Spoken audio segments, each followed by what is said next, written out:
Hello everybody, it is me, KC, and today we are doing some villain deku stories. Yay! Yes, I say stories because I am going to make multiple different stories of this. Maybe. If I feel like it.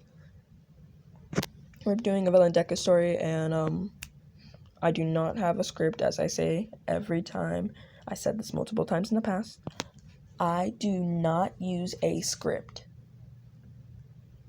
I physically can't use them. I'm horrible at reading, so unless you want to have, is this the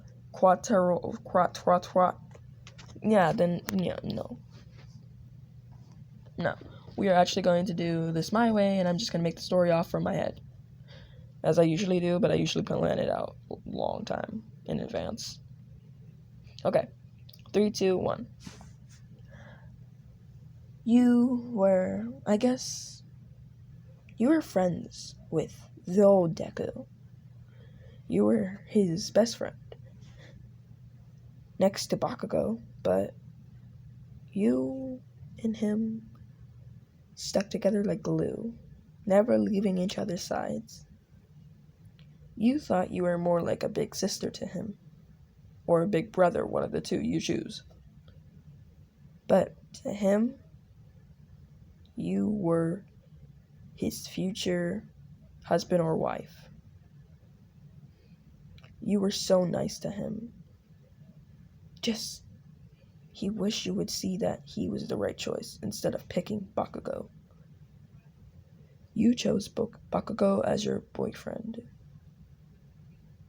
You thought it was perfect, 'cause him and your quirk went together like pumpkin pie with whipped cream. Your quirk was, how do I say this properly? Basically, you're able to stop things in mid-time, but you can unfreeze things too. Your quirk was very overpowered, I'm not gonna lie. Should I make you with a quirk, though? Yeah. This one's gonna be with a quirk, another story of not Yandere Deku, but Villain Deku is not gonna have a quirk.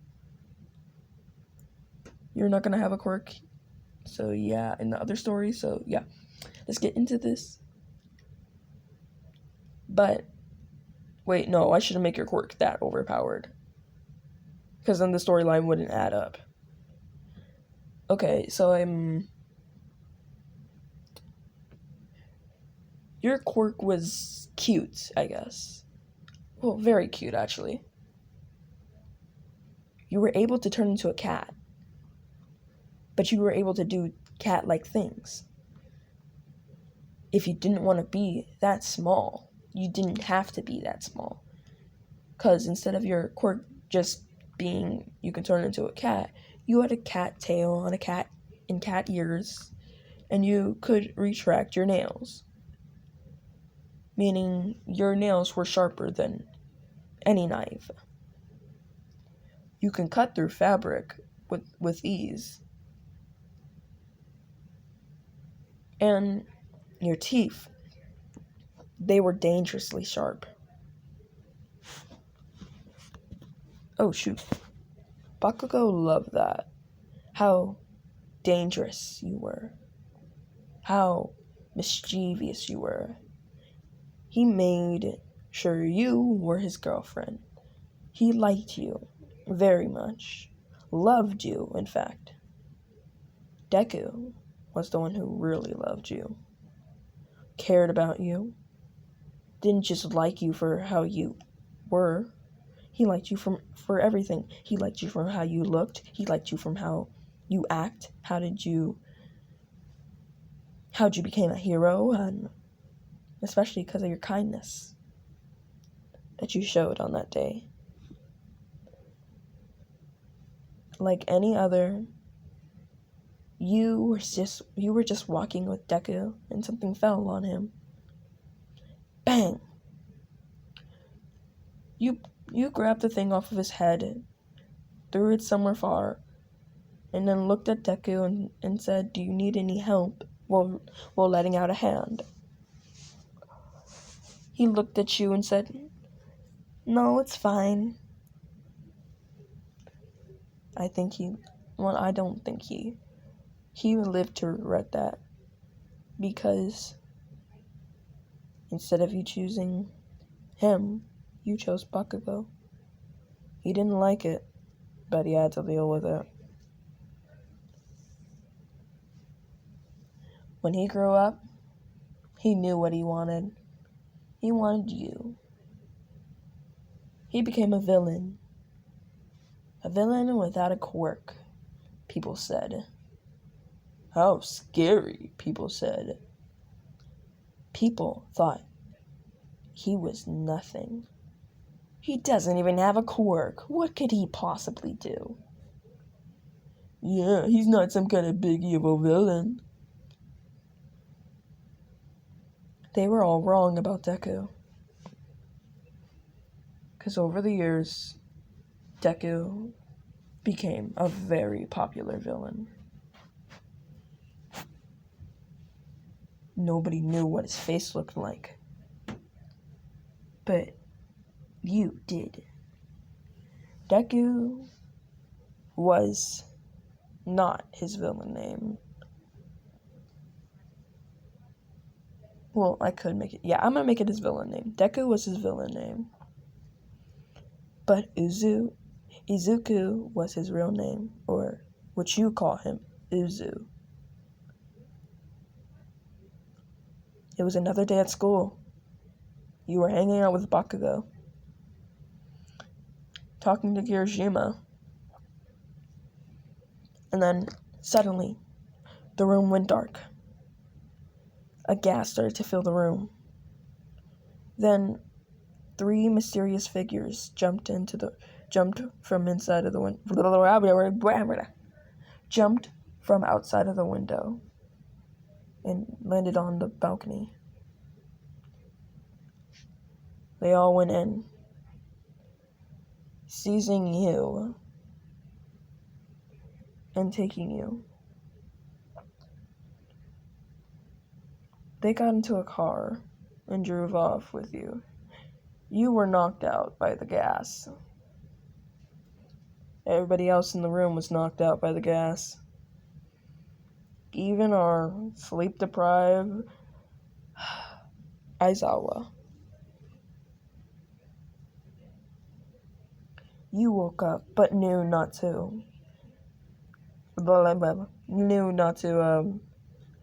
make any sudden movements or even talk or give the kidnappers what they want to see, like your eyes or something like that. I don't know what the kidnappers want. The kidnappers were 2 people. One with a raspy voice.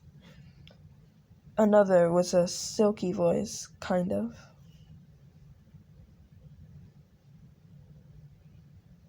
Well, no. Both had raspy voices.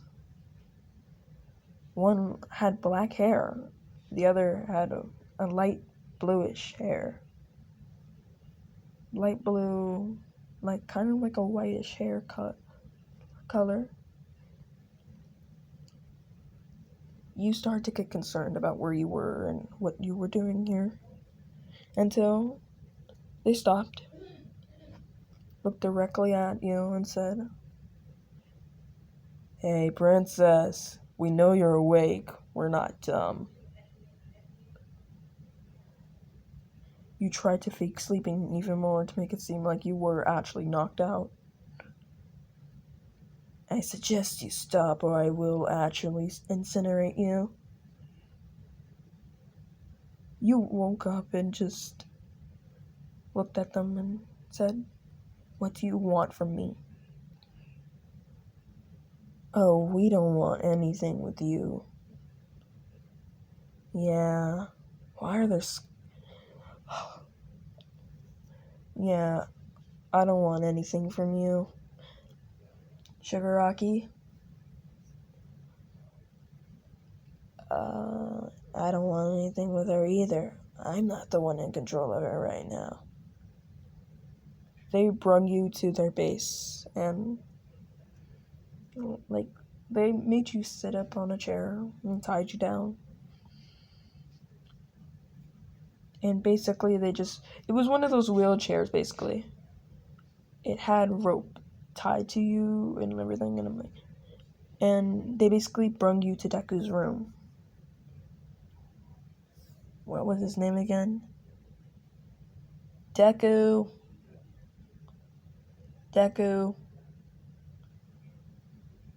What do you want, Dobby? Well, your toy or prize is here. Wait, Yen's here? Yen, I haven't seen you in so long. You've grown up so much. Look at how long your cattail is. You put her in quick restraining handcuffs, right? She can literally just break out of the ropes if she wanted to. No. When you heard no, you transformed into a cat, being able to get out of the handcuffs. But Izukun, or whatever you want to call him, caught you. And basically told them to get quirk restraining handcuffs and made you turn back into your original form. Yen, I need you to stop trying to escape. Of course. Now, if I see you try to escape one more time, this will be a whole different story, Yen. After all, you're gonna be my future wife. That reminds me, I need to make sure you meet my father. You mean our father, Deku? Yeah. Also, put on some fucking something, cause those lips are fucking crusty, dude. Shut up, Izu.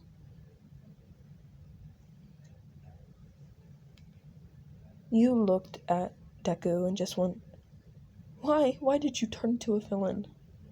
Why didn't you stay as a hero? We could have fought together. What was the point? All Might said I couldn't be one. So, I could be my own hero. A villain that's a hero. You know that's not how that works. Come back. No. I'm gonna leave it off here. In the next part, you're going to meet his father.